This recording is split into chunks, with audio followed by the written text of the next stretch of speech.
today's video, I'll show you how to remove the GoDaddy Coming Soon page so your website can go live for everyone to see.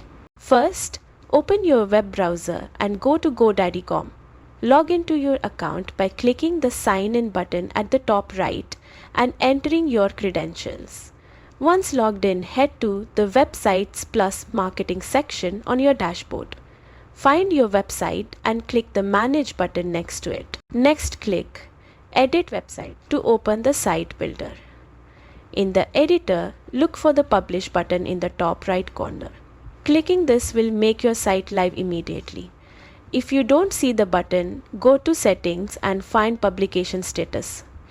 Change it manually to publish your site. Once published, your website will replace the Coming Soon page, and visitors will be able to see your content as designed. From here, you can continue adding pages and updating your site as needed. And that's it. With these steps, your GoDaddy website is live and ready for your audience to explore.